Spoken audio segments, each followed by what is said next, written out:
श्रुतिस्मृतिपुराणानाम् आलयम् करुणालयम् नमामि भगवत्पादम् शङ्करम् लोकशङ्करम् शङ्करम् शङ्कराचार्यम् केशवम् बादरायणम् सूत्रभाष्य कृतो वन्दे भगवन्तो पुनः पुनः ईश्वरो गुरुरात्मेति मूर्तिभेदविभागिने व्योमवद्व्याप्तदेहाय दक्षिणामूर्तये नमः। ॐ शान्ति शान्ति शान्ति। श्री सद्गुरु महाराज की जय। ओम नमो नारायणाय।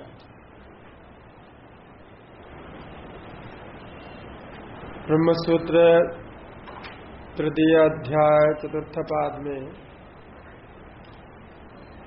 दूसरा अधिकरण परामर्श अधिकरण में चार आश्रमों के संबंध में कुछ विचार चल रहा था, जिसमें प्रकटार्थ विवरण में संन्यास आश्रम के विषय में कुछ विस्तार से कहा गया।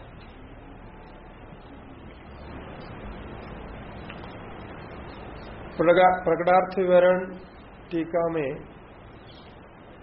अनेकों आश्रमों के विधान ऐसा अनेक अभिप्राय से किया गया है।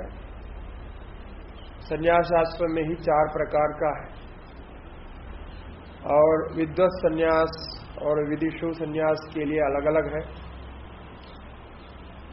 इनका सबका तात्पर्य पर विचार करते हुए निश्चय यही करना है कि संन्यास वेद में विहित है। संन्यास में सर्वकर्म परित्याग होता है और जो कर्म का अंग है, कर्म का अनिवार्य अंग है, शिखा सूत्र आदि, इनका भी परित्याग होता है। और सबका परित्याग करने के बाद पूर्ण विरक्त होकर के विरजा होम करके दंड धारण एक दंड धारण करते हुए वो सन्यासी जैसा नियम बताया उसी प्रकार विचरण करेंगे, उनको परमहंस सन्यासी कहते हैं, ये कहा था। तो अभी प्रकटार्थ विवरण में शेष भाग में ये गीता में जो सर्वकर्म संन्यास कहा है उस विषय में कुछ वक्तव्य देना चाहते हैं। तो प्रकटार्थ विवरण के तीसरी पंक्ति में है, यच्च सर्वकर्म संन्यास वचनम काम्य सकल कर्म संन्यास विषयमिति। कुछ लोगों की ऐसी व्याख्या है, ये कहते हैं कि ये जो सर्वकर्म संन्यास कथन है शास्त्रों में, ये काम्य कर्मों का संन्यास बताया, सकल काम्य कर्मों का संन्यास, जो कामना से युक्त होकर कर्म करता है। अर्थात नित्य और नैमित्तिक कर्म का यहाँ विचार नहीं है, काम्य कर्मों का विचार है। तद असत कहते हैं वो ठीक नहीं है, क्योंकि गीता में ये कहा है काम्यानाम कर्मणाम न्यासम संन्यासो कवयो वितुहु। ये गीता का श्लोक में द्वितीय श्लोक में है 18 अध्याय में। इसको लेकर के कहा जा रहा है कि जब काम्य कर्मों का त्याग होता है तो इनका ये साधन का मार्ग है। काम्य कर्म त्याग करते हैं तो उससे पुण्य नहीं होता और बाद में लोकांतर में जाएगा नहीं। और जो पहले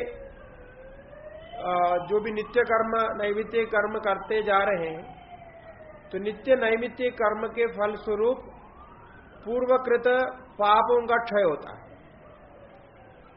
तो इस प्रकार नित्य नैमित्य कर्मों का निरंतर अनुष्ठान करने से पूर्वकृत पापों का क्षय होगा और शास्त्र के अनुसार जीवन बिताने से इस जन्म में कोई पाप नहीं होगा और काम्य कर्मों को त्यागने से पुण्य नहीं होगा।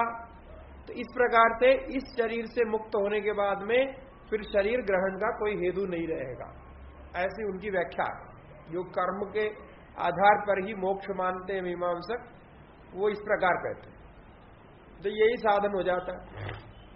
तो नित्य कर्म करते, नित्य नैमित्य कर्म का आचरण करते रहो और काम्य कर्मों को त्यागो। तो इसलिए उसी को सन्यास कहा जा रहा है। ये कहते हैं तद असत, कहते हैं ऐसी बात नहीं है, क्योंकि विरक्तस्य सन्यासे अधिकारात् काम्य त्यागस्य प्रागेव सिद्धत्वात् सन्यास विधि वैयर्थ्यात्। कहते हैं कि ये सन्यास में विरक्त को ही सन्यास में अधिकार है। जो इस संसार से विरक्त होता है, ये संसार के सुख दुखों को जानता है और इसके परिणाम को भली भांति जानता है, वही व्यक्ति विरक्त कहलाता है और उसी के लिए सन्यास विधान किया। और इसलिए काम्य त्याग से प्रागेव सिद्धत्वा, ये काम्य परित्याग करना तो पहले ही सिद्ध है। वो काम्य कर्मों को तो पहले से ही परित्याग किया, वो विरक्त हो गया। विरक्त होने के बाद में सन्यास के बारे में चिंतन करता है। तो उस स्थिति में यदि केवल काम्य कर्म परित्याग मात्र सन्यास कहा जाए तो विरक्त होने मात्र से सन्यास हो जाएगा, ये अर्थ निकलेगा। फिर सन्यास विधि व्यर्थ हो जाएगा, यानी बाद में सन्यास लेने की आवश्यकता नहीं। सन्यास का जो विधान कहा है शास्त्र में, ये व्यर्थ हो जाएगा, क्योंकि विरक्त तो हो गया है। अब सन्यास लेना नहीं लेना क्या है, ऐसा रह जाएगा। सन्यास विधान व्यर्थ हो जाएगा और फिर वो आश्रम धर्मों का पालन भी नहीं हो पाएगा। इसलिए केवल विरक्त होने मात्र से नहीं होगा। विरक्त होना सन्यासी होने के लिए अधिकारित्व प्राप्ति है। विरक्त होने के अनंतर सन्यास ग्रहण अवश्य करना होगा। परमात्मनि यो रक्तो विरक्तो अपरमात्मनि सर्वेषां नाभि निर्मुक्तः सभैक्षम भोक्तुमर्हति। ये कहा गया है कि परमात्मनि यो रक्तः, परमात्मा में जो मन को लगाया है, मन को परमात्मा से आरक्त कर दिया, मन परमात्मा में रमता है जिसका। और विरक्तः अपरमात्मनि, जो परमात्मा नहीं है, यानी परमात्मा से भिन्न सब में विरक्त हो गया, विषय आदि से विरक्त हो गया। और सर्व ऐषणा विनिर्मुक्ता, सभी ऐषणाओं से मुक्त होकर के भैक्षम भोक्तुमर्हति, उसी व्यक्ति को भिक्षान्न खाने का नियम है। तो इस प्रकार से जो भाव में पहुंचा हो, स्थिति में पहुंचा हो, वही भिक्षान्न खा सकता है, नहीं तो भिक्षान्न नहीं खा सकता। इसलिए श्रीमद् भगवद गीता में द्वितीय अध्याय में जब अर्जुन कहता है कि अब सभी अपने स्वजन को देकर के, ये स्वजन को हत्या करके जो फल मिलता है वो मैं नहीं भोगना चाहता हूं, और इससे श्रेयस्कर मेरे लिए भिक्षान्न होगा। यदि कुछ भी मेरे पास ना रहेगा तो मैं भिक्षान्न करूंगा और गुफा आदि में, कंथर आदि में निवास करके अपने जीवन व्यतीत करूंगा, ये कहा। तो अर्जुन को भगवान ने कहा कि ऐसा नहीं होगा, ये आपका धर्म नहीं है, क्योंकि ये पूरे विरक्त होने के बाद में सर्वऐषणा विनिर्मुक्त होकर के ही वो भिक्षाचर्य कर सकता है। दूसरा करेगा तो उसको पाप लगे, तो भिक्षाचर्य करने का नियम नहीं है उसका। ऐसा स्मरण किया, इसलिए अर्जुन को कहा कि अब अर्जुन तो विरक्त होकर के तो नहीं किया, तो वो परिस्थिति को देकर के वो एकाएक उसके मन में विमुखता हो गई, युद्ध अपने धर्म से विमुखता हो गई, इसके कारण वो भिक्षाचर्य करना चाहता है। तो इसलिए वो तो श्रेयस्कर नहीं है, वो विहित नहीं है। तो नित्य अग्निहोत्रादि अनुष्ठान प्रसंगाच, अब काम्य कर्म से विरक्त हो गया, इसका अर्थ क्या हुआ कि काम्य कर्म तो नहीं करता है लेकिन नित्य नैमित्तिक कर्मों को करता है, ऐसा अर्थ हो गया। विरक्त होकर के नित्य नैमित्य कर्मों को करता है। तो ये इसके बीच की स्थिति है। काम्य कर्मों का परित्याग एक स्थिति में हो गई और बाद में नित्य नैमित्य कर्मों का अनुष्ठान करता है, संन्यास ग्रहण नहीं किया, तो इसीलिए संन्यास ग्रहण व्यर्थ हो जाएगा। तो संन्यास ग्रहण करने पर जितने भी वैदिक कर्म हैं उन सबका त्याग होगा, श्राद्धादि कोई भी कर्म करेगा। यच्च भगवत वचनम, ये जो भगवान का वचन है जिसके आधार पर आपको ये संशय हुआ काम्य कर्मों का त्याग ही सर्वकर्म संन्यास है, ऐसा आपको लगा, इसका तात्पर्य यह है काम्यानाम कर्मणाम न्यासम संन्यासो कवयो विदुहु, ये जो कहा है ना, ये तो तद गृहस्थ विषयम का, ये तो गृहस्थों के लिए कहा। गृहस्थ में रह करके अपने अंतःकरण शुद्ध करना चाहता है और मोक्ष मार्ग पर चलना चाहता है, यानी आगे जाकर के मोक्ष मार्ग पर चलना चाहता है, उसके लिए भगवान ने निष्काम कर्म का ही विधान किया पूरी गीता में। इस प्रसंग में ये संन्यास शब्द से काम्य कर्मों का त्याग को संन्यास माना। उस स्थिति में ये जो संन्यास आश्रम है उसके बारे में नहीं कह रहे हो। संन्यास शब्द का प्रयोग भले हुआ है किंतु उसका अर्थ तो संन्यास आश्रम नहीं है, वो गृहस्थ आश्रम में निष्काम भाव से संन्यास करना। इसके पहले भी कई बार कहा, निष्काम भाव से अपने कर्तव्य मान करके जो करते हैं, तृतीय अध्याय में भी कहा संन्यासम कर्मणाम कृष्णा पुनर्योगम से संससी, इसमें भी यही कहा। तो इसीलिए काम्य कर्मों का त्याग करके केवल नित्य नैमित्य कर्मों का अनुष्ठान करके साधन करना, ये तो गृहस्थों के लिए है, और संतों के लिए यानी जो संन्यास लिया उनके लिए वो है ही नहीं, क्योंकि संतों के उनके पास कोई काम्य कर्म है ही नहीं जिससे निष्काम कर्म की भाव करे, ऐसा है ही नहीं, इसलिए उनके लिए कोई निष्काम कर्म भी नहीं। गीता में शब्द प्रयोग करने पर कई लोगों को संशय हो जाता है, ऐसा दोनों में है संन्यास, ऐसा नहीं है, वो संन्यास अलग है। और ब्रह्मचारी के लिए भी कोई निष्काम कर्म नहीं है, ब्रह्मचारी तो अपने धर्म का पालन करे, बस वही है उनका जो मुख्य धर्म बताया, गुरु सेवा आदि करना, अध्ययन करना, ये करना, क्योंकि निष्काम कर्म करने के लिए कोई काम्य कर्म उसको प्राप्ति नहीं। काम्य कर्म पहले प्राप्त हो तब तो वो निष्काम कर्म कर सकता है, वो काम्य कर्म को त्याग कर सकता है। अब काम्य कर्म प्राप्त ही नहीं है तो निष्काम कर्म कैसे करेंगे? तो काम्य हो तो निष्काम होता, तो कामना को त्यागना होता, तो उसको वो प्राप्त नहीं। और इसी प्रकार वानप्रस्थ को भी नहीं है, वानप्रस्थ भी कोई काम्य कर्म नहीं करता, जो गृहस्थ में रह करके करता है। तो गृहस्थ को ही काम्य कर्म प्राप्त है और बाकी कोई आश्रम में काम्य कर्म प्राप्त नहीं है, ना होने से फिर उनको काम्य कर्म का त्याग भी नहीं है और निष्काम भाव भी नहीं। श्रीमद् भगवत गीता में अर्जुन है श्रोता, और अर्जुन गृहस्थाश्रमी है और बहुत बड़े योद्धा है, क्षत्रिय है, वो राजा बनने योग्य है, शूरवीर है, तो वो पक्का गृहस्थाश्रमी है और पूरे जीवन में काम्य कर्म का अनुष्ठान किया। तो गृहस्थों के लिए काम्य कर्म का निषेध किया है, ये जब साधन के रूप में आप करना चाहते हैं। निषेध का अर्थ आप कभी भी नहीं कर सकते, ऐसी बात नहीं, जब चाहे आप कर सकता है, गृहस्थ कर सकता है, बाकी कोई नहीं कर सकता, बाकी किसी को काम्य कर्म प्राप्त नहीं, क्योंकि काम्य कर्म में बहुत सारे कड़े नियम होते हैं। सबसे पहला नियम है काम्य कर्मों को करने के लिए, कोई भी काम्य कर्म है, काम्य कर्मों का पूरा समूह को इष्टि कहते हैं, इष्टि नाम होता है इसमें, पुत्रेष्टि, धनेष्टि, कामेष्टि, ये सब कामेष्टि होते हैं। तो इष्टि यागों को करने के लिए सपत्नीक होना आवश्यक होता है, पत्नी के सहायक माने पत्नी के बिना वो इष्टि कर्मों को नहीं कर सकता।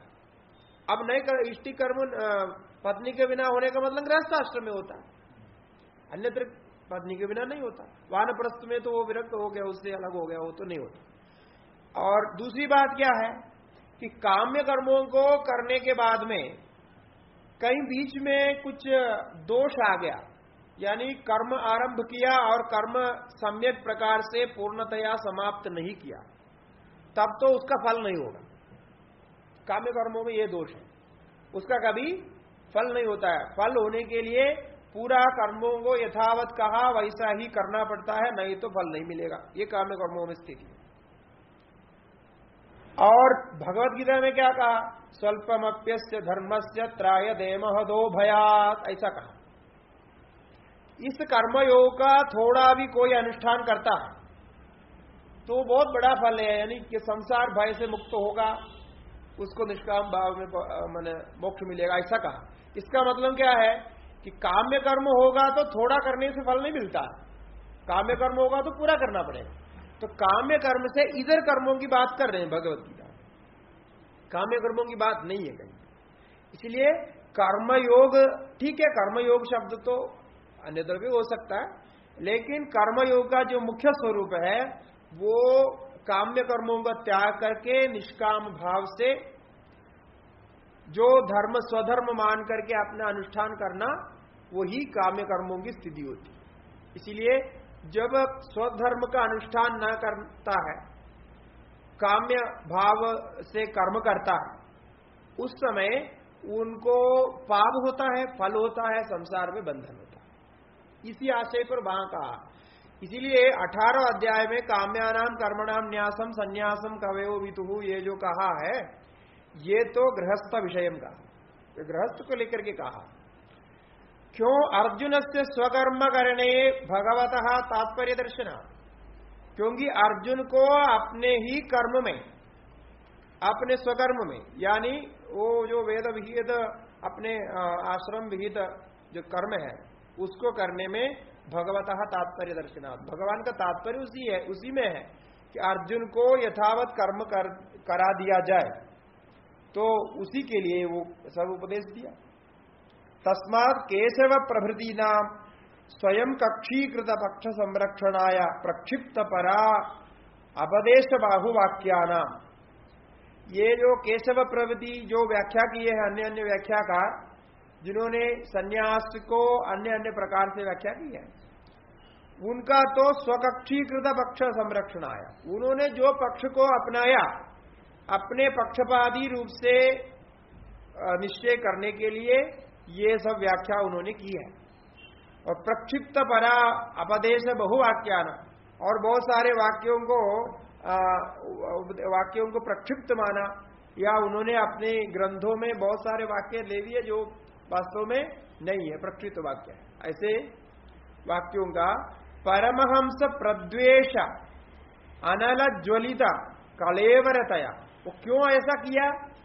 क्योंकि उनको परमहंस सन्यास से प्रद्वेष हो गया, तो परमहंस सन्यास नहीं चाहते, तो प्रद्वेष होने के कारण उस प्रद्वेष से प्रज्वलित जो आग है, उस आग से प्रज्वलित उसका कलेवर है, शरीर है। मतलब वो परमहंस सन्यास जो है विहित नहीं है, ये नहीं करना चाहिए, सब कर्मों को त्यागना नहीं चाहिए, कर्म तो करना ही है, इस प्रकार से परमहंस से द्वेष करके, यानी सन्यास से द्वेष करके, जो द्वेष के कारण जो आग जल रही है उस आग के बदौलत ये सब उन्होंने बताया, जो भी उन्होंने अपने वाक्य के द्वारा कहा। केशवादी जो व्याख्या करते द्वैती है, द्वैत व्याख्या की है, इनकी बातें कह रहे। इसीलिए आदि व्याकुलतया मत्सर मुत्सृज्य सर्व कर्म संन्यास पूर्विका ब्रह्म संस्थदा स्थेया स्वस्थ, जो वास्तव में यथार्थ जानना चाहता है, स्वस्थ है, स्वस्थ को तो उनको करना चाहिए। जो केशवादी है वो स्वस्थ नहीं है, वो अस्वस्थ है। क्यों?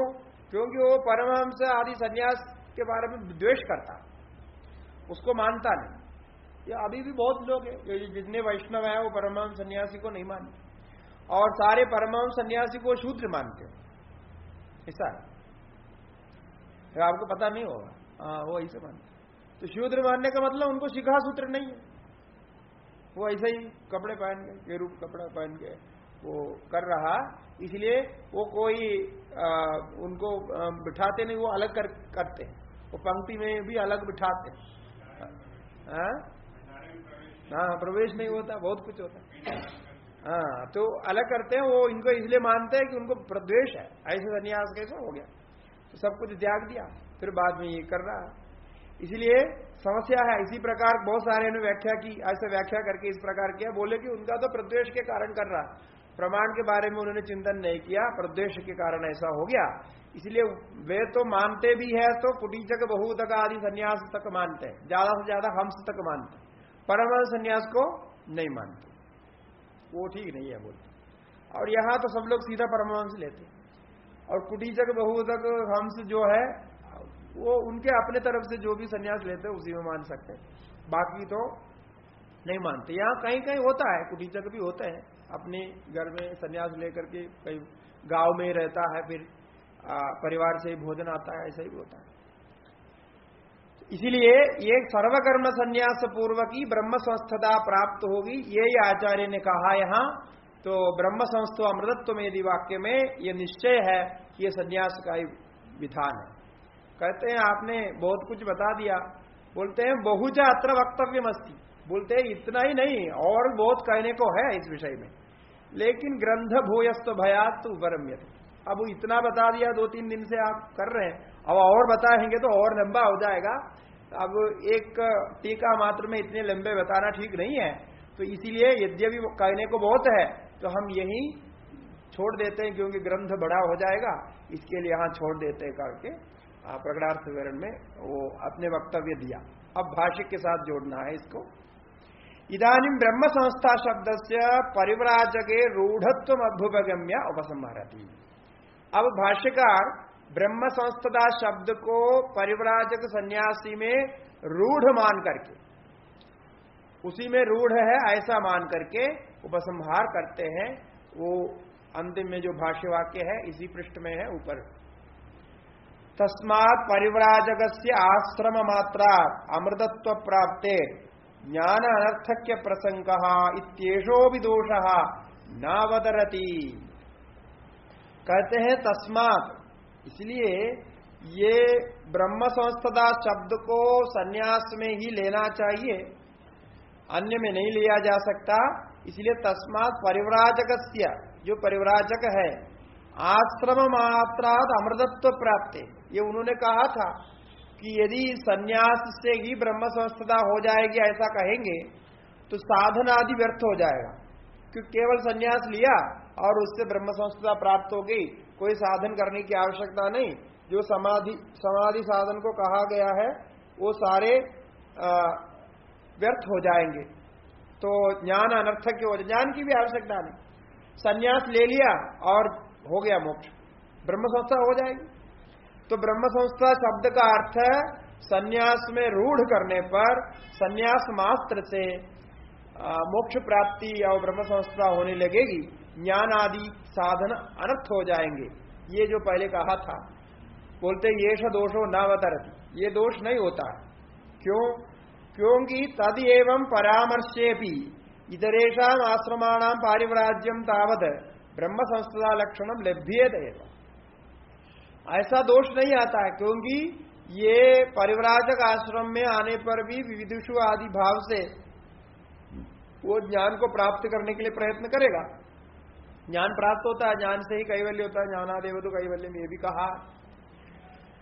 इसीलिए तदेवं परामर्श, इस प्रकार से केवल परामर्श मात्र मानने पर भी, यानी त्रयो धर्मस्कंधा इत्यादि वाक्य में आश्रमों का परामर्श मात्र मानने पर भी पारिव्राज्यम दावद ब्रह्म संस्था लक्षणम लभ्यदेव, पारिव्राजक जो ब्रह्म संस्था लक्षण यानी ब्रह्म संस्था शब्द के द्वारा लक्षित परिव्राजक आश्रम संन्यास आश्रम भी प्राप्त होता है। अन्य 3 आश्रमों की तरह ये चतुर्थ आश्रम रूप से ये भी परामर्श के द्वारा प्राप्त होता है, इसमें कोई संशय नहीं करनी चाहिए। अनपेक्ष एवं जाबाल श्रुतिम आश्रमांतर विधायिनीम अयम आचार्येण विचार प्रवर्तितः। कहते हैं कि जाबाल श्रुति में तो साक्षात संन्यास आश्रम का उल्लेख किया है, तो फिर इतने लंबा ये विचार करने की क्या आवश्यकता है? जो तो जब श्रुति ही प्राप्त है परिव्राजक आश्रम के लिए तो उसको लेके विचार करना चाहिए था। कहते हैं ये जाबाल श्रुति को इस समय प्रमाण न मानते हुए, जाबाल श्रुतिम आश्रमांतर विधायिनी, जो आश्रमांतर के विधान करते हैं, चारों आश्रम का विधान करते हैं, ऐसे जाबाल श्रुति को नहीं लेते हुए, उसको प्रमुखता से नहीं लेते हुए आचार्येण विचार प्रवर्तिता। यहां सूत्रकार ने इस प्रकार विचार रखा। क्यों रखा? कि आपकी बुद्धि के विकास हो जाए, कि कई ऐसे वादी आपको मिलेंगे जो इस प्रकार के तर्क करते हैं, सन्यास की निंदा करते हैं, सन्यास का प्रमाण का निषेध करते हैं, आदि आदि जो मिलेंगे, तो उनको क्या उत्तर देना ये भी तो जानना चाहिए। और बाद में अंत में वो प्रमाण तो है ही, जिस प्रमाण के आधार पर हम सन्यास का साक्षात विधान भी मान सकते हैं। तो इसलिए ये अभी विचार जो इतना कहा, ये तो उस जाबाल श्रुति को नहीं लेकर के, उसको एक तरफ रख करके विचार किया, अब वो मुख्य श्रुति को लेते। विद्यत एव तु आश्रमांतर विधि श्रुति ही प्रत्यक्षा, कि प्रत्यक्ष कहने वाली आश्रमांतर विधि श्रुति तो प्रत्यक्ष प्राप्त है, साक्षात प्राप्त है। जैसे ब्रह्मचर्यम परिसमाप्य गृही भवेत, क्रम संन्यास जिसको कहते हैं, पहले ब्रह्मचर्य आश्रम में रहे और ब्रह्मचर्य आश्रम में सब अध्ययन करने के बाद ब्रह्मचर्य को परिसमाप्त करके गृही भवेत, गृहस्थ आश्रम में जावे, गृही भूत्वा वनी भवेत, और गृहस्थ बनने के बाद में वन के ओर चले जावे, वनी भूत्वा प्रव्रजेत, और बाद में वनी होने के बाद, वनी का अर्थ वानप्रस्थी होने के बाद में वो वहां से परिव्राजन को प्राप्त करेंगे। चारों आश्रम बता दिए। यदि वह इधर था, अब कहते हैं ये तो क्रम संन्यास हो गया, क्रम संन्यास को बहुत लोग मानते हैं, लेकिन फिर आगे जावाल श्रुति कहते हैं यदि वह इधर था, ये तो मुख्य है। अब इसमें एक ऑप्शन भी है, इधर था माने और भी प्रकार से हो सकता है। क्या हो सकता है? ब्रह्मचर्यादेव प्रव्रजित, यदि ब्रह्मचर्य आश्रम में ही आपको विरक्ति हो गया तो वहीं से भी आप संन्यास ले सकते हो।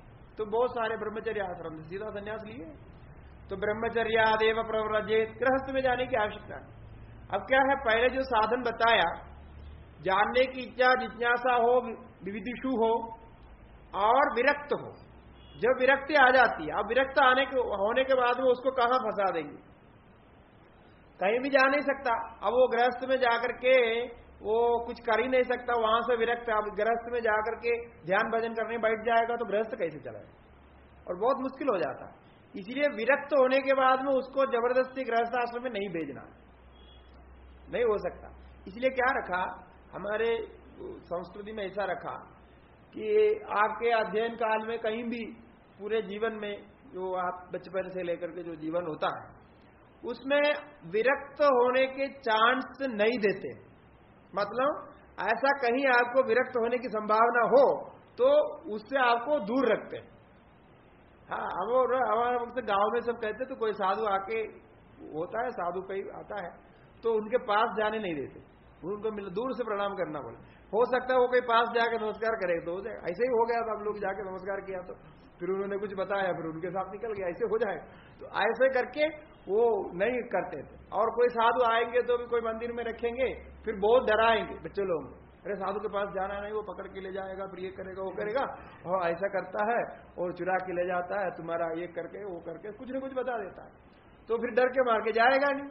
और जो जाएगा, समझ लो कोई जाएगा भी सेवा करने के लिए किसी दृष्टि से जाएगा, तो फिर वो हो सकता है, संभावना हो सकती है, क्योंकि एक आइडिया मिल जाएगा। आइडिया मिलने से आगे होता है। ऐसे ही तो हम सबको होता है, जो भी होते हैं ऐसे होता है।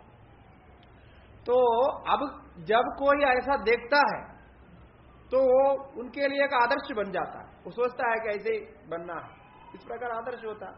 कोई फोटो देखता है, कभी कोई चरित्र पढ़ता है, कहीं सुनता है। हमारे जो है अब आप पता नहीं स्कूल से हटा दिया कि नहीं हटा दिया, लेकिन हमारे स्कूल में जब हम अध्ययन कर रहे थे उस समय 9th क्लास में मलयालम का सेकंड पेपर, मलयालम का 2 पेपर होता था, तो मलयालम का फर्स्ट पेपर तो व्याकरण काव्य सब रहेगा, सेकंड पेपर विवेकानंद स्वामी जी का जीवन था। पता नहीं बाद में हटा दिया होगा, तो उसमें था उनके जीवनी के बारे में एक छोटी सी पुस्तक थी, तो पूरा जीवनी उसके बारे में मलयालम में लिखा हुआ, तो वो हमने पढ़ा। तो अब ऐसा हो गया तो प्रेरणा तो होता ही है। उन्होंने जीवन में ऐसा ऐसा किया तो सोचते अरे भाई ये तो बहुत बच्चा, उन्होंने पूरे विदेश गया, क्या क्या किया, तो ये सब देख करके प्रेरणा तो होती है। इसलिए ऐसा करते, अभी क्या कर रहे हैं वो सब हटा दिया, शायद मैं हमारा होने के बाद ही वो हटा दिया था, वो 1-2 साल रहा होगा, बाद में उसको वो सेकंड पेपर से हटा के दूसरे रखा दिया। तो विवेकानंद स्वामी जी का चरित्र वो पढ़ेगा तो साधु बन जाएगा। हाँ, ऐसा होता है, कोई पूछने से तो बोल सकता है नहीं सही है। तो ऐसे कोई ना कोई प्रेरणा होता है। तो ये क्या करते हैं कि उसके लिए आपको चांस ही नहीं देंगे, तो पूरा संसार में फंसा के रखने की कोशिश करेंगे, और आपके मन में जैसा कोई विरक्त होने की संभावना आती है तो माता पिता और सब मिलकर के, गांव वाले मिलकर के आपको शादी करा देते। अब शादी करने से क्या शादी करेगा तो फंस जाएगा, संसार में फंसेगा तो फिर जाएगा नहीं, ऐसे करके शादी करा देते। तो ये सब होता है। और ये हमारे वहां जो ब्राह्मणों के वहां जो विवाह होते हैं, तो विवाह का वो 3 दिन का उनका लंबा कार्यक्रम होता है। तो वो जाते हैं, हम लोग विवाह में जाते हैं, तो उसमें विवाह में एक ऐसा रखा है कि बीच में विवाह का या तीसरे दिन दूसरे दिन है शादी, मतलब वो जो मंगलसूत्र पहनना और 4-7 फेरे लेना, इसके पहले वो जो वर है वो वर संन्यास के लिए जाएगा, ऐसा दिखाता है। वो उत्तर की ओर निकल जाएगा, वैसे गेरू कपड़ा पहना देगा उसको, पहना करके निकलेगा तो थोड़ा जाएगा, 7 फुट आगे जाने का है, 7 पाद आगे जाके, तो जैसा आगे जाएगा तो फिर वो लड़की के जो रिश्तेदार है, वो जो भी कन्या के पिता माता इत्यादि जो भी होंगे, वो जाकर के उनको पकड़ के बुला के लाएंगे, बुला के ला करके फिर वो गेरू वस्त्र सब उतार देंगे, ऐसे करके होता है। तो वो क्यों क्या दिखा रहा है कि उसके अंदर सन्यासी जाने का कुछ भी संस्कार है, मतलब कभी उन्होंने सोचा है, तो उसको भी हटाने के लिए कर रहा है, मतलब तभी तो कर रहे हैं। तो बाद में ऐसा नहीं कि सन्यास ये हो गया तो फिर चले जाए, ऐसे में प्रॉब्लम होता है। तो इसीलिए वो ऐसा भी करते हैं। तो हमको ये पहले पता नहीं था ये ऐसे क्यों कर रहा, तो बाद में थोड़ा सा हमको होश आ गया, तो हमने पूछा किसी को ये क्यों ऐसा कर रहे हो, तो अभी शादी करने के लिए सब तैयार हो गया, फिर उसको नंगा करता है, फिर वो गेरू पहनाता है, फिर वो जाता है, फिर उनको पकड़ करके लाता है, ये सब क्यों कर रहा है। तो बोला तो वो इसलिए कर रहे हैं कि उसके मन में यदि कहीं सोच कभी हुआ हो कि हम संन्यास लेंगे, ऐसा होगा तो उसको हटाने के लिए करते हैं, ऐसा होता ऐसे। फिर लेकिन इतना सब करने के बाद भी कोई तो निकल जाता। एक व्यक्ति ऐसा ही किया, शादी हो गया, बहुत बड़े व्यापारी है, सब पैसा वाले हैं, और जैसा पहले वो मना कर रहा था, शादी नहीं कर रहा था, और हमारे थोड़ा परिचित भी है, और सब लोग मिलकर के समझाया, फिर वो किया नहीं। बाद में इतना बड़ा व्यापार व्यवसाय सब है, तो लड़की कन्या तो कहीं से मिल जाती है, तो एक मिल गया और शादी कर दिया। तो क्या हुआ, एक दिन तो शादी कर, तीसरे दिन या दूसरे दिन होगा, तीसरे दिन 5वां दिन वो इधर आ गया। अब उसमें हम समाश्रम इधर रह रहे थे, वो एक दिन रात को आ गया, तो यहाँ आके कोई होटल में रहा, उनको पता था हम लोग यहाँ रह रहे, तो ये रात को ये सब लेकर के आ गए। हर हमको पहले पता हुआ था कि इनकी शादी हो रही है, हमने बोले क्या हो गया, तो बिल्कुल पागल जैसा, तो ये हो गया। बोले कि मुझे ऐसा हो गया, उन्होंने शादी कराया, मुझे कोई इच्छा नहीं, अब मैं तो जा रहा हूं। और रात को हमने बहुत मुश्किल से अपने पास कमरे में रखा, और दूसरे दिन बोले कि हम जा रहे हैं।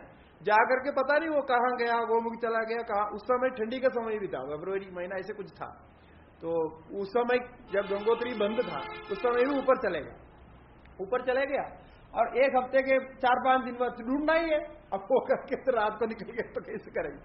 तो वहां से उनको आइडिया लगा, वो लोग जाके देखा कि ये कैसे गया। तो उस समय तो इधर रेलवे से आते हैं, तो रेलवे स्टेशन में जाके पूछा कि ये टिकट लिया है, ये तो वो वहां सब परिचित लोग ना, बड़े घर के हैं तो सब जानते हैं वहां। तो बोले कि वो आया था, ऐसा रात को आया और दिल्ली के लिए टिकट लिया है, वो मालूम हो गया।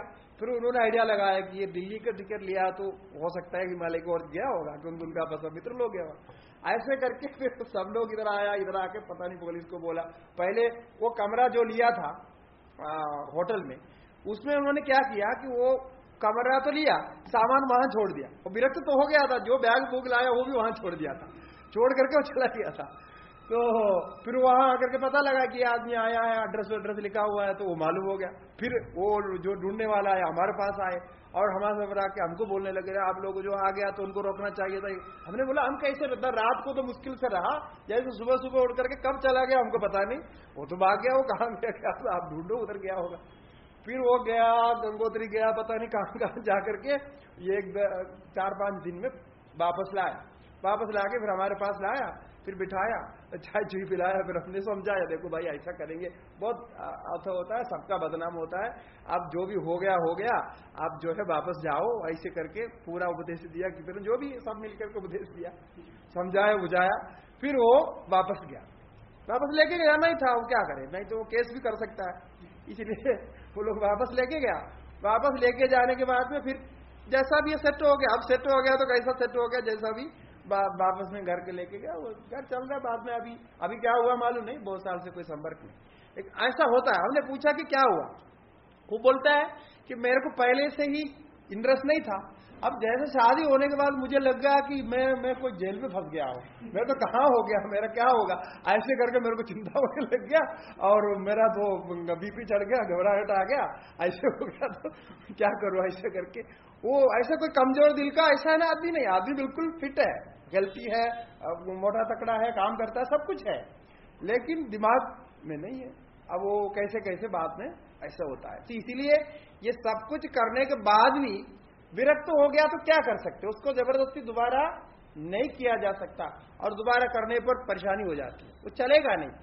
इसीलिए ये शास्त्र में कहा कि जैसा भी जहां से भी यदहरेव विरजेत तदहरेव प्रव्रजेत, तो जब आपको विरक्ति होते हैं तब वहां से निकलता है।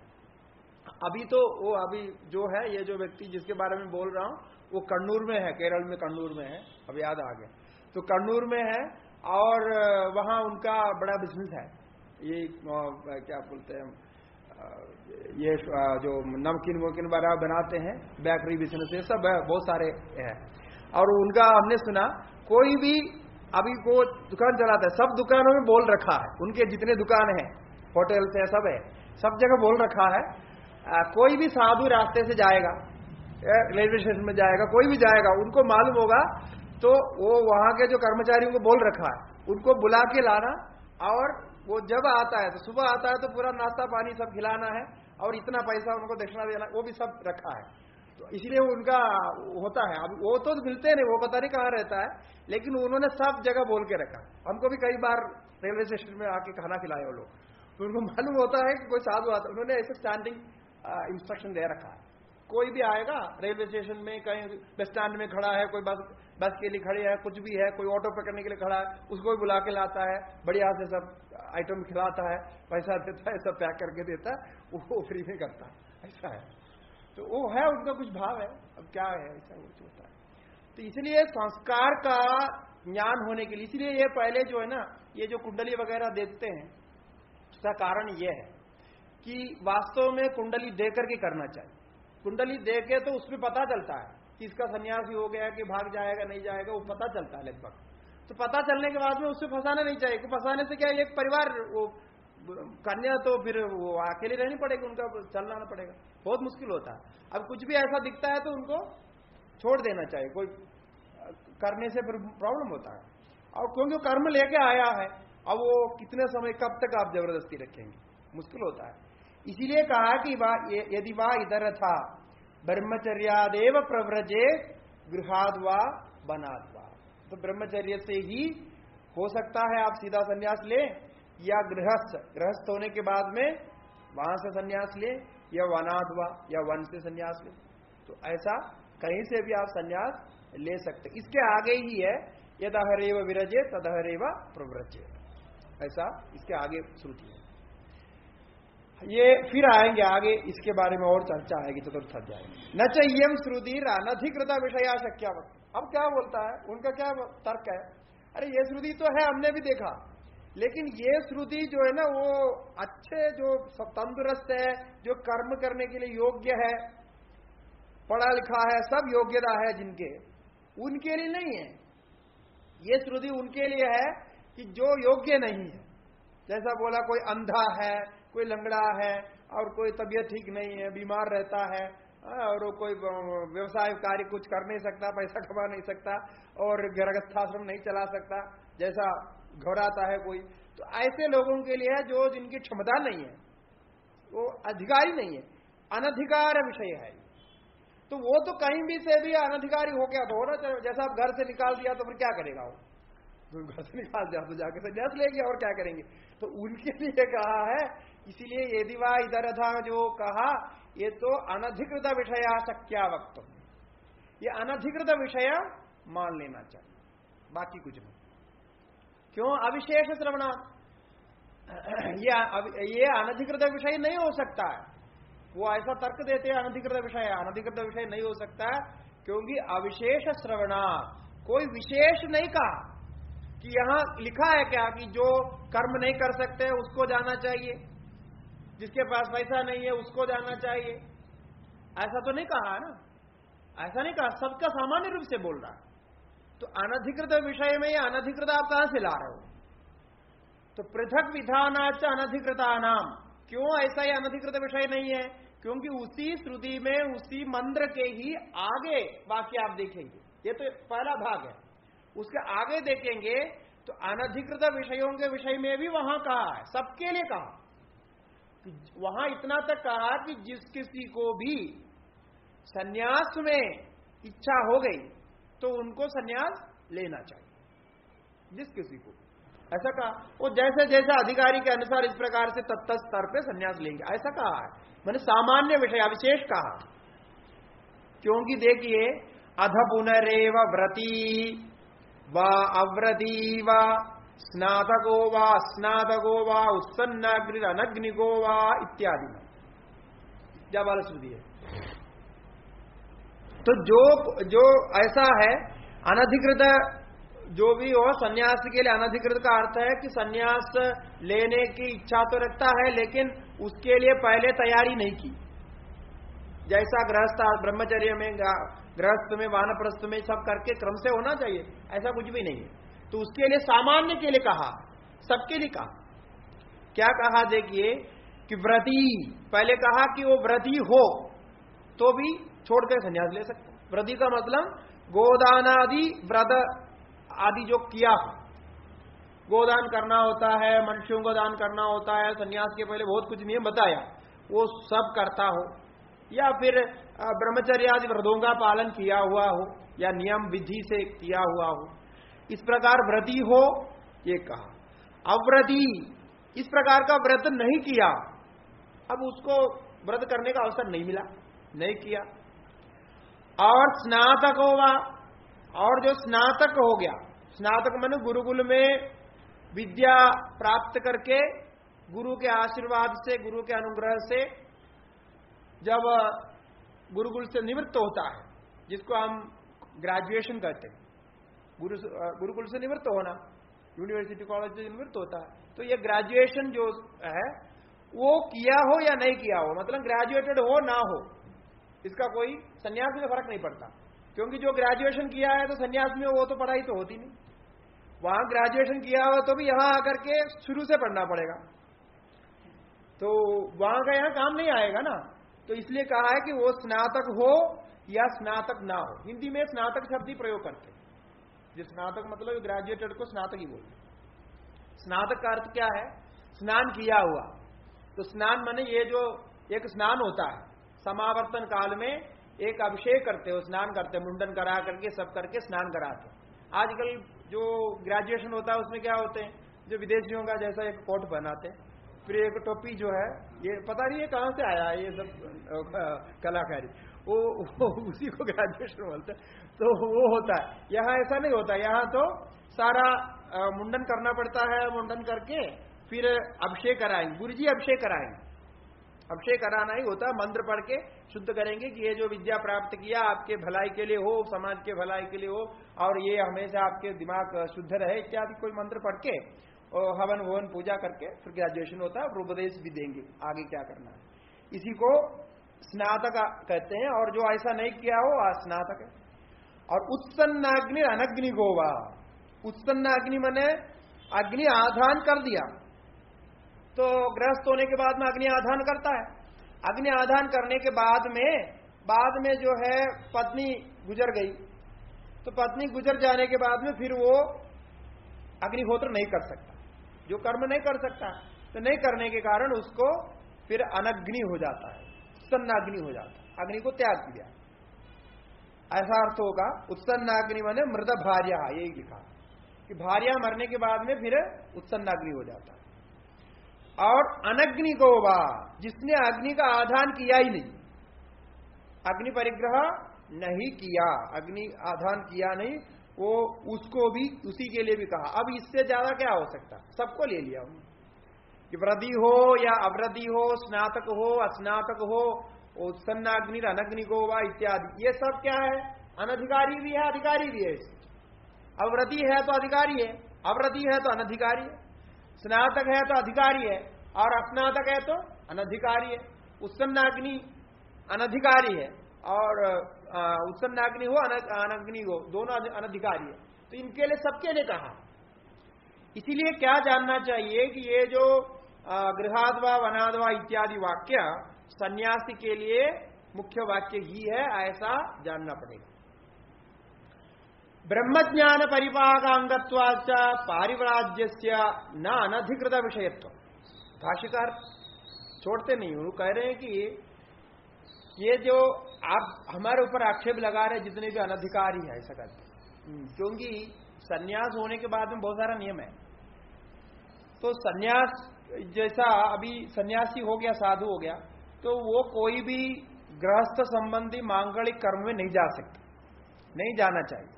ऐसा विवाह होता है, चूड़ा कर्म होता है या वेदा आरंभ होता है, इत्यादि जो भी कर्म होता है, उनके जो पूजा पाठ कर्म आदि मांगलिक कार्य जिसको बोलते हैं, उसमें नहीं जाना। मतलब षोडश संस्कार में कोई भी इसमें नहीं जाता, नहीं जा सकता। लेकिन उसमें जाता है तो उसको अमंगलिक मानते हो लोग, वो उसके लिए प्रायश्चित करते हैं। और यहां तक तो कोई कोई कर्म के पहले, जैसे श्राद्धादि करेंगे, कर्म करेंगे, तो उसके पहले सन्यासी को देखना भी नहीं चाहिए। वो देख लिया तो फिर वो श्राद्ध व्यर्थ हो जाता, इतना तक मानते। तो उसका मतलब वो गलत नहीं है, वो सही है। आजकल समझते हैं कि सन्यासी को समाज में सेवा करना चाहिए, समाज के साथ मिलकर के रहना चाहिए और सन्यासी समाज का एक अंग होता है, ऐसा मानते हैं। किंतु हमारे शास्त्र के अनुसार सन्यासी को समाज से सीधा कोई संबंध है ही नहीं। सन्यासी समाज का नहीं होता है, वो समाज से अलग होता है, समाज से बाहर रहता है। इसलिए सामाजिक कोई भी कार्य उनके लिए कर्तव्य नहीं। वो उपदेश करते हैं, मार्गदर्शन करते हैं, जहां भी आश्रम में रहेंगे या जंगल में रहेंगे, जहां भी रहेंगे, वो उपदेश स्वाध्याय मार्गदर्शन इत्यादि तो करते हैं। लेकिन सामाजिक संबंधी कोई भी कार्य में भाग लेने का अधिकार उनको नहीं है, क्योंकि वो समाज के अंग नहीं होते हैं। समाज के जो कार्य है वो गृहस्थ संबंध था, वो सब छोड़ दिया उन्होंने, उसके लिए अनधिकारी है वो। तो फिर वो क्या करेंगे, बोलते हैं ब्रह्मज्ञान परिपाक अंगत्वाच पारिव्राज्य, ज्ञानम संन्यास लक्षणम, ऐसा कहा है श्रुति में, अथर्ववेद श्रुति। तो ज्ञान से वेदांत विज्ञान सुनिश्चितार्था, ये मंत्र आया। तो संन्यास योगाद्यदय शुद्ध तत्व, तो संन्यास योग वहां कहा गया, यानी ब्रह्मज्ञान के लिए संन्यास करना अंग है, ऐसा मानते, ऐसा भाष्यकार मानते।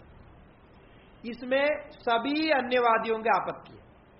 ये जो भाष्यकार शंकराचार्य जी जो कहा है कि ब्रह्मज्ञान परिपाक अंगत्व, ब्रह्मज्ञान को परिपक्व करने के लिए पारिव्राज्य को अंग मानना पड़ेगा, इसलिए न अनधिकृत विषयत्वम, यह अनधिकृत के लिए नहीं है, जो अधिकार नहीं है जिनका, उनके लिए ऐसा नहीं है, अनधिकृत के लिए नहीं।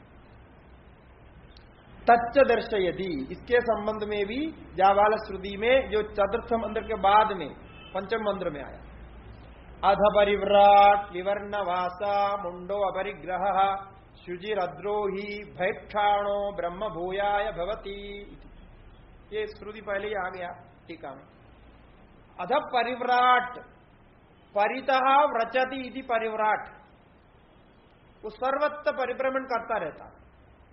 ये सर्वापहारी लोग क्यों प्रत्यय किया है, परिउपसर्ग पूर्वक व्रज धातु। तो परिव्राट माने परिभ्रमण करता रहता है, अलग अलग जगह पे, एक जगह से दूसरे जगह ऐसे जाता रहता है, इसलिए उनका नाम परिव्राजन है, परिव्रज है। कोई अपना कोई एड्रेस बातें नहीं होती।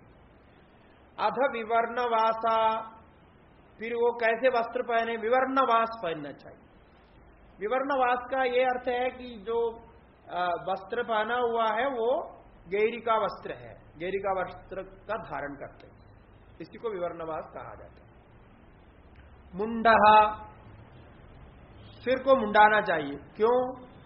जड़ा भी रख सके, जड़ी भी हो सकता है, लेकिन मुंडन और जड़ा के बीच में और कुछ नहीं हो सकता। या तो मुंडन करें या फिर आप जड़ा रखें। ये विधान तीनों आश्रमों का है। गृहस्थ आश्रम ही केवल शेव कर सकता है। जो आप शेव करते हैं ना, अर्ध मुंडन बोलते हैं जिसको, वो केवल गृहस्थ आश्रम ही कर सकता है। ब्रह्मचारी और वानप्रस्थी सन्यासी तीनों को आप शेव का निषेध किया, नहीं करना चाहिए। या तो पूरा मुंडन करें या वो करें। आजकल जो बाल ट्रिमिंग इत्यादि करते हैं, ब्रह्मचारी के लिए विध नहीं। ब्रह्मचारी को तो इससे भी कठिन बताया, नहीं कर सकते। और दूसरा, गृहस्थ होने के बाद में ये उल्टा कहा, गृहस्थ होने के बाद में दाढ़ी मूंछ रखना गलत है।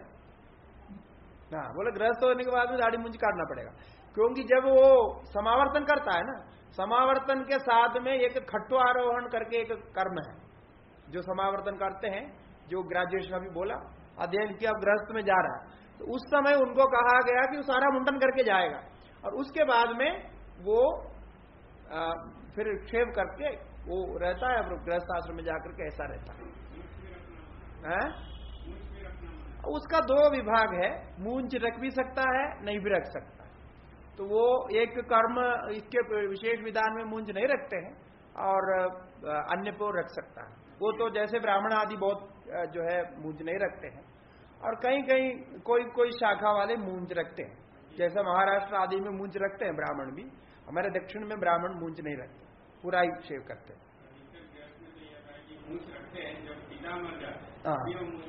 हाँ, नहीं ऐसा, वो अलग है, इसलिए बोला वो अलग अलग जगह पे अलग अलग नियम है। लेकिन ये जो मुंडन करने के लिए विशेष कहा, क्योंकि मुंडन करना, गृहस्थ में मुंडन करना अशुभ मानते हैं, और वो विशेष परिस्थिति में होता, जब कोई मर जाता है या कोई श्राद्ध कर्म करता है, उस समय मुंडन करते हैं, बाल निकालना बोलते हैं उसको, बाल निकालना बोलते हैं। और उसके पहले नहीं करते, उसके पहले मुंडन नहीं कर सकते। आजकल तो वो भी फैशन हो गया, गृहस्थ लोग भी बहुत सारे मुंडन करके रखते हैं, वो जिनका वो पता नहीं, वो अलग फैशन हो गया। हाँ, वो विशेष स्थिति में होता है, कोई तीर्थ यात्रा में करते हैं, कोई श्राद्ध करते हैं, क्योंकि तीर्थ स्थानों में पहले क्या होता था, बहुत स्थान में जाकर के श्राद्धादि करते थे, श्राद्धादि करने के कारण वहां मुंडन होता था, ऐसा। तो इसीलिए मुंडा। फिर अपरिग्रह, कोई परिग्रह नहीं करना। इसलिए नियम तो हमारे पास बहुत पक्का है, वो नियम को, सिस्टम को कोई जानता नहीं, क्योंकि किसी को सिखाया नहीं। अब वो कैसे करना, अभी गृहस्थ है, गृहस्थ लोग भी नहीं जानते कि गृहस्थ में क्या क्या धर्म है, तो कैसा कैसा करना चाहिए उनको पता नहीं रहता। आजकल जो है ना, बहुत सारे गृहस्थों को सन्यासियों का धर्म का उपदेश देते हैं, मतलब उनको ये भेद ही नहीं रखा है कि सन्यासी का क्या करना चाहिए, गृहस्थ का क्या करना चाहिए, भेद रखे बिना सबको जनरली उपदेश देते हैं। अब उसमें गृहस्थ लोग भी फंस जाते हैं, उनको मालूम नहीं रहता है कि वो हमें कौन सा लेना चाहिए, कौन सा नहीं लेना चाहिए। अब वो गुरु दाढ़ी मूंछ रखा है तो वो सोचते हैं कि हमें भी दाढ़ी मूंछ रखना चाहिए, कर देते हैं, लेकिन वो सही नहीं है, उसका अलग होता है, ऐसा शास्त्रों में बताया। और उसके लिए कुछ लोग तर्क देते हैं, पहले जो ऋषि लोग थे सब लोग दाढ़ी मूंछ रखते थे। अब ऋषियों का कुछ अलग होता था, कुछ अलग नियम होता था, उसके कारण उन्होंने ऐसा रखा था, तो वो अलग है। लेकिन सामान्य से जो भी व्यवहारिक नियम है उसके अनुसार ऐसा ही होता है। तो अपरिग्रह होना चाहिए, गृहस्थ को परिग्रह होना चाहिए और इसको अपरिग्रह होना चाहिए। शुचि ही, शुचित्व शौचित्व तो सबके लिए समान रूप से है। अद्रोही, किसी का द्रोह नहीं करना चाहिए, ये भी समान है।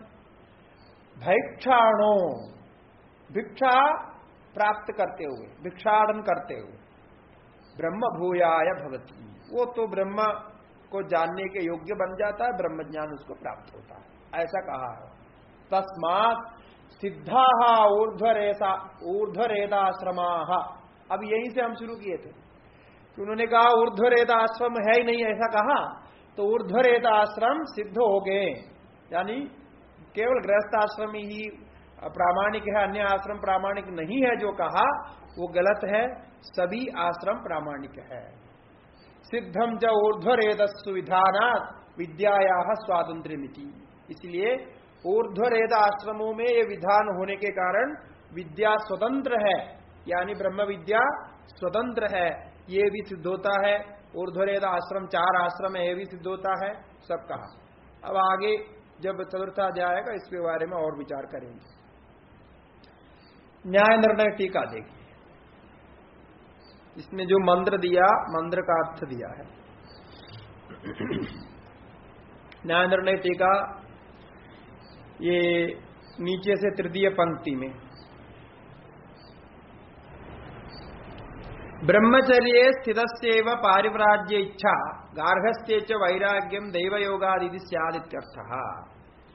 यदि वह इधर था, ये जो कहा इसका अर्थ करते हैं। वो क्यों ऐसा होता है?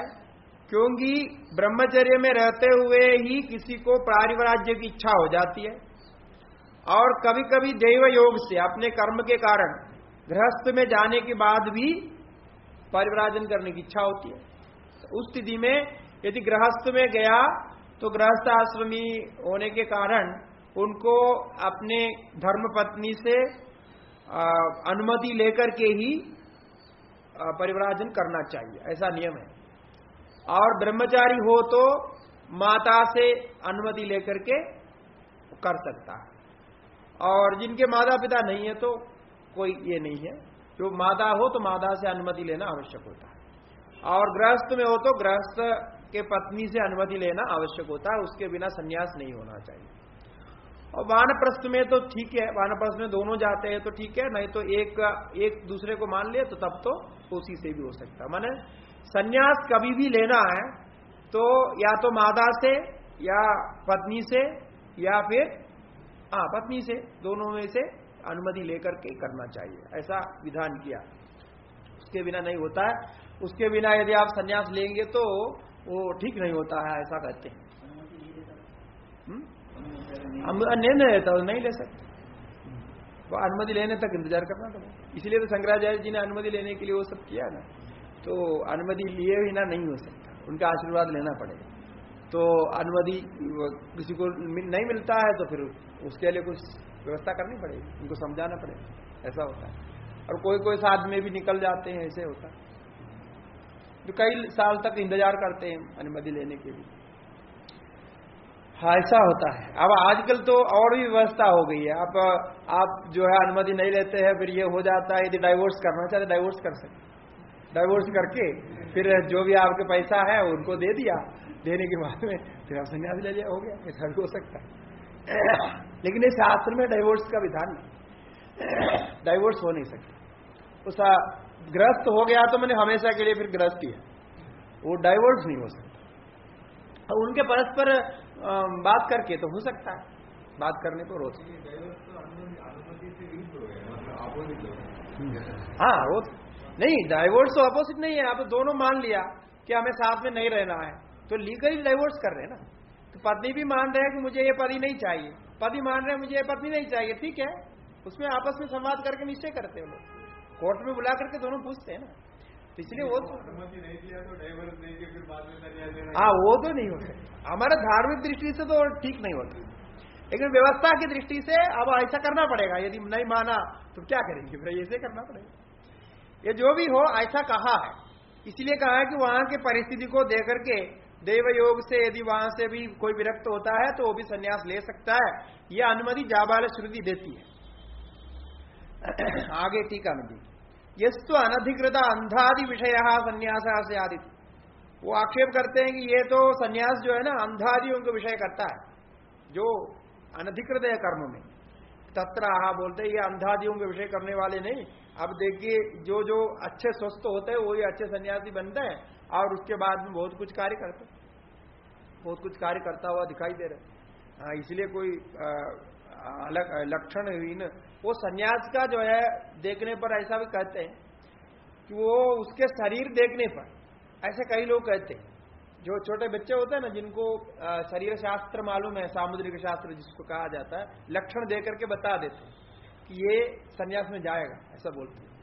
ऐसा बोलता है, कई लोगों को होता है, हमारा भी ऐसा ही है। छोटे बचपन में ही कोई आते थे वहां ज्योतिषी, वो कई बार बोला पिताजी भी, ये तो रहने वाला नहीं है, ये जाएगा। उनको बोला कि ये उत्तर की तरफ जाएगा, उन्होंने सोचा उत्तर में कोई नौकरी मिलेगा तो वहां जाएगा, तो ऐसा बोलते हैं। और कुछ लक्षण होते हैं वो लक्षण जिनका है, जिसका पैर का कुछ लक्षण होता है, उनका हाथ का कुछ लक्षण होता है, कुछ लक्षण होते हैं, वो लक्षण देकर के उनको मालूम होता है ये कुछ भी करेगा और उस समय आसक्त दिखेगा, लेकिन एक समय आने पर, परिपक्व होने पर वो जाएगा ही, उसको गृहस्थ आश्रम योग नहीं होता है, तब वो लक्षण दिखा। तो पैर का कुछ लक्षण है, पैर कुछ लंबे होते हैं, पता नहीं क्या क्या होता है, ऐसा कुछ है, तो वो दे करके वो बता देते हैं, वो लक्षण सीखने से। हाथ का भी कुछ होता है, बाकी तो ज्योतिष आदि में तो लिखते हैं। अब देखिए ज्योतिष शास्त्र का भी बड़ा अद्भुत है कि ये कैसे कैसे सब पता करते रहते हैं, उनको सारा हिसाब मालूम रहता है कि ऐसे ऐसे होगा, ऐसा ऐसे करेगा, और जब बचपन में ही बोल देता है सब, है तब वो हिसाब से होता है भी है, कभी कभी आगे पीछे होते हैं लेकिन होता जरूर है। तो शास्त्र की कितनी महिमा है देखिए। हाँ, तो अविशेष श्रुति रसति बाधके न विशेषे संकोचम अर्हति इत्यर्थ।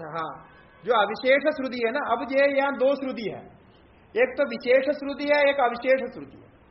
अविशेष श्रुति के मतलब सबके लिए कहा गया, मनुष्य मात्र को लक्ष्य करके ये कहा कि ये जो भी होगा, जिस आश्रम में भी होगा, वो संन्यास लेना चाहते हैं तो संन्यास लेना चाहिए, और क्योंकि न्यास एव अत्यरेजयत, ये भी पहले आया, न्यास यदि ब्रह्मा ब्रह्मा न्यासा, ऐसा कहा ना, तो ब्रह्म ही न्यास है और ब्रह्मा परः, ब्रह्म पर है और न्यास ये अत्यरेजयत। तो इसलिए अब ये सामान्य विषय करता है, जिस किसी को भी हो गया उनके लिए करता है। अब ये सामान्य और विशेष के संबंध में जब अविशेष श्रुति बाधक ना होने पर विशेष अर्थ नहीं किया जाता, जो अविशेष कहा गया उसका कोई बाधक श्रुति आ गया तो फिर वो अविशेष को फिर विशेष करना पड़ेगा। यदि बाधक नहीं आता है तो सामान्य नियम लागू होता है। माने आपके पास दो नियम है, एक विशेष नियम, एक सामान्य नियम। तो सामान्य नियम में तब तक वो सामान्य नियम लागू रहेगा जब तक विशेष नियम नहीं आता। विशेष नियम आएगा तो सामान्य नियम तत्काल के लिए बंद हो जाता है। अब उसका एक प्रसिद्ध उदाहरण है कि जैसा नित्य संध्या वंदनादि नित्य करना चाहिए, नित्य कर्मों को नित्य करना चाहिए, नित्य माने उसके हिसाब से, कोई महीने में होता है, कोई साल में, तो नित्य कर्मों का अनुष्ठान करना चाहिए, यह सामान्य विधान है। किंतु कोई विशेष कोई अनुष्ठान करता है, कोई विशेष व्रत करता है और विशेष कोई कर्म आरंभ करता है, उसके बाद में उसके जो नित्य कर्म में परिवर्तन होता है, वो विशेष में होता है। अब जब तक होगा तब तक होगा। जैसे आपकी कोई बीमारी आ गई, कोई दवाई दे रहे हैं तो परहेज रखने के लिए कहता है, तो परहेज कब तक रखेंगे? जब तक बीमारी ठीक नहीं होती, उसके बाद में आप सामान्य भोजन अपने आप करते हैं। इसी प्रकार सामान्य और विशेष में यदि बाधक नहीं आता तो सामान्य नियम लागू रहेगा। इदश्च वाक्यम न अधिकृत विषय मित्याह, इस कारण से भी अनधिकृत विषय वाक्य नहीं है। अनधिकृतानाम संन्यास से शेषा, ये कहा था अनधिकृतों के लिए संन्यास के लिए ये वाक्य बनाया है, ऐसा नहीं है। व्रति, ये व्रति अव्रति इत्यादि का अर्थ करते हैं। व्रति मन गोदानादि वेद व्रतवान, अव्रति मन तद विपरीत, स्नातक मन गुरुकुल निवृत्ति रूप स्नानानंतरमपि गुरु शुश्रूषा पर, ऐसा जोड़ दिया। गुरुकुल की निवृत्ति होने के बाद अपव्रत स्नान हो गया, तब भी गुरु शुश्रूषा पर होकर के वहां रहता है, उनको लिया। तद विपरीत अस्नातक, और उत्सन्न अग्निर मृत भार्य, तो जिसके भार्य मर गई है, मृता भार्य यस्य स मृत भार्य, वो उत्सन्न अग्नि हो जाता है। पूर्वमेव अग्नि परिग्रह रहितो वा, अथवा पहले ही अग्नि परिग्रह किया नहीं। परिव्रजेरिधि कर्म अधिकार प्रतिपत्तिहीना नामपि, इस प्रकार कर्म अधिकार में जिनके प्रतिपत्ति नहीं है, कर्म में अधिकार प्राप्त हुआ नहीं जिनके, वो भी संन्यास ले सकता है। तो पृथक उत्तेर न वाक्यम अनधिकृत विषय मिथ्या, इसके लिए उनके लिए अलग कहा गया। तो पहले जो आया वो सामान्य नियम है, ऐसा मालूम पड़ता है। संन्यास विधेर अनधिकृत विषयत्व हेतुअंतरमा, संन्यास विधि अनधिकृत विषयत्व नहीं है, इसके लिए और हेतु देते हैं। अब जो ब्रह्म ज्ञान के लिए तैयार होकर निकलता है, ये कोई कमजोर व्यक्ति थोड़ी कर सकता। तो जो बहुत सबसे धीर होगा, धैर्यवान होगा, जो अच्छे बुद्धिमान होगा, स्वस्थ होगा मन से, शरीर से, और कार्य क्षमता जिनके अंदर रहेगी, ऐसे व्यक्ति ही ब्रह्मज्ञान को प्राप्त कर सकता है, कि कोई असामर्थ्यवान नहीं कर सकता। जो धैर्यवान धीर, ऐसा कहा कश्चित धीर प्रत्येगात्मान इच्छत, तो क्षुरस्य धारा निषिदाद उरत्यया, तो ये क्षुरस्य धारा की जैसा है कि तलवार के जो धार है, तलवार को ऐसा आपको सामने धार करके रख दिया और आपको बोला इसी से ऊपर से चलो, तो कैसे चलना हो? ऐसा जो चल सकता है, जिसके अंदर इतनी हिम्मत है कि वो निडर होकर के उससे ऊपर से चल के जाएगा, ऐसे जाएगा तो उसको हो सकता है। इतना धैर्यवान होना चाहिए, कठोपनिषद कह रहा है, उपनिषद में कहा। इतना सावधानी से अपने मन को सावधानी में रख करके जो जीवन को चलाता है, उनको ये प्राप्त होता है। ये कोई आसान काम नहीं, तलवार के धार पर चलने जैसा है, अथवा अग्नि के अंदर से प्रवेश करके चलने जैसा है। अब उधर सब एक होता है, अग्नि जलाते हैं और कोयला डालते हैं और वो जली हुई कोयला के ऊपर से चलते हैं और पैर नहीं जलता है, ऐसा होता है। देखा ना? हाँ, हमने तो साक्षात ही देखा था इसी की चलती है। आप तो चला है, ठीक है, अच्छा। तो ऐसा होता है, वो वैसा करते हैं। और दूसरा एक होता है, वहां और भी एक होता है, एक व्रत होता है, ऐसे अनुष्ठान करते हैं। उसमें एक जो है यहाँ से एक तीर जैसा होता है, शूल बोलते हैं उसको, वो तीर को इधर से निकाल छेद करते हैं और इधर से निकाल देते हैं, ऐसा फिर बांध करके वो मंदिर में जाते हैं, वो भी होता है। और खून नहीं आता है, उसका कहीं करने की तरीका है, यहां से ऐसे करके ऐसे करके निकाल देते हैं। उसको कुछ अनुष्ठान कराते हैं बाद में, वो भी ज्यादा छोटे बच्चों को ऐसा करते हैं। और ये तो इतना तक तो ठीक है, और किसी को पीठ में करते वो और कठिन होता है। वो पीठ में ऐसे चमड़े को ऊपर पकड़ेंगे, फिर ऐसे छेद करेंगे। पीठ में करके भगवान का जो मूर्ति बैठे थे, रेलगाड़ी में जैसा छोटा रहता है, सुब्रमण्य स्वामी का, उसको खींचते वो भी ले जाते, बहुत मुश्किल होता है। तो वो भी सब करते हैं। तो ये सब जो नियम बताए हैं, वो सब अलग अलग कर्मों के लिए होगा, कोई संन्यास के संबंध में नहीं है। लेकिन ये धैर्य निश्चय करने के लिए ये सब करना पड़ता है, क्योंकि कोई धैर्यवान होगा तभी तो घर छोड़ सकता है। घर छोड़ना भी कोई आसान काम नहीं है। तो हमारे पूज्य स्वामी जी कहते थे, जो हरिद्वार से ऊपर आ जाता है ना, वो कैसा भी हो उनके लिए कुछ व्यवस्था कर देनी चाहिए, क्योंकि वो इतना हिम्मत तो किया, एक तो घर छोड़ दिया और हरिद्वार तक, मतलब उनके हिसाब से हरिद्वार तक सब व्यवस्था, खाने पीने की व्यवस्था खूब है, और वहां से भी यदि ऊपर आता है तो वो इधर आने मात्र से ही वो पूज्य हो जाता है। बाकी कुछ करे ना करे, सो जाए, कुछ बात नहीं, अब यहाँ आ गया तो भी उनको मानना चाहिए, कम से कम ढूंढ करके यहाँ तक तो आ गया है, तो इसलिए कुछ व्यवस्था कर लेनी चाहिए, उनको मदद करना चाहिए, ऐसा बोलते थे स्वामी। क्योंकि ये आसान काम नहीं है, इधर आकर के रहे अपने सब छोड़ छाड़ करके, काम नहीं है, ऐसा वो होता है। इसलिए सन्यास इस प्रकार से भाव से ही आता है। ऐसा नहीं कि आप कुछ वहां रखेंगे, हम कुछ समय सन्यास में रहेंगे, फिर कुछ काम करेंगे, ऐसा कुछ रहेगा तो होता नहीं। यहां आने के बाद में जितने भी वापस गया, कोई भी सक्सेस नहीं हुआ। फिर जीवन में, वो संसार जीवन में फिर सक्सेस नहीं होता है, वो निरर्थक हो जाता है। एक बार इधर आ गया तो बस गया, फिर तो उधर वापस जाने से काम नहीं कर सकता। हाँ, ये तो कर सकता है, कोई साधक के रूम में रह सकता है, दया करके काम कर सकता है, ऐसा तो हो सकता है, लेकिन वापस गृहस्थ में जाना नहीं चाहिए। आगे अभी इसी में अधिकरण आएगा, इसी पाद में आगे आएगा कि ऐसा नहीं करना चाहिए, करने पर बड़ा पाप है, उसका कोई प्रायश्चित नहीं है। सब संन्यास देने के बाद में गृहस्थ में जाए ना, फिर वो बड़ा पाप है, ऐसा कहा। श्रवणादि द्वारा संन्यस्य ब्रह्मज्ञान दार्ढ्यार्थम प्रकरणादि सिद्धम तेन सामर्थ्य से अधिकारा तस्मिन् इत्यर्थः। इसलिए श्रवण आदि के द्वारा संन्यास प्राप्त करके ब्रह्म ज्ञान में दृढ़ता लाने के लिए ही सब कुछ यहाँ कहा गया है, यही प्रकरण का तात्पर्य है। और वो कोई असमर्थ व्यक्ति नहीं कर सकता, सामर्थ्यवान ही कर सकता है, ये निश्चय होता है। पारिव्राज्यस्य ब्रह्मधिधार्ढ्यत्वार्थत्वे श्रुति प्रमाण है। ये परिव्राजन करना जो संन्यास आश्रम है, वो ब्रह्मज्ञान को दृढ़ करता है, इसके लिए ये श्रुति दिया। परिव्राट विवर्णवासा मुंडो अपरिग्रह इत्यादि से दिया। ब्रह्म भूयाय ब्रह्म भावाय साक्षात्कारा इत्यर्थ। ब्रह्म भूया करते ब्रह्म भाव को प्राप्त करने के लिए, उसका साक्षात्कार करने के लिए। अंदर गर्भित अधिकरणार्थ उपसंहार।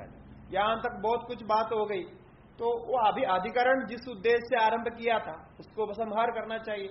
इसलिए भाष्यकार तस्मात् सिद्धा ऊर्ध्वरेदसाम आश्रमा, मुख्य पूर्व पक्ष यही था कि उन्होंने कहा त्रयो धर्मस्कंधा, इसमें गृहस्थ आश्रम के लिए कुछ विधान है, बाकी आश्रम का तो 2 आश्रम का परामर्श है, संन्यास आश्रम का तो कथन ही नहीं है, ऐसा कहा था।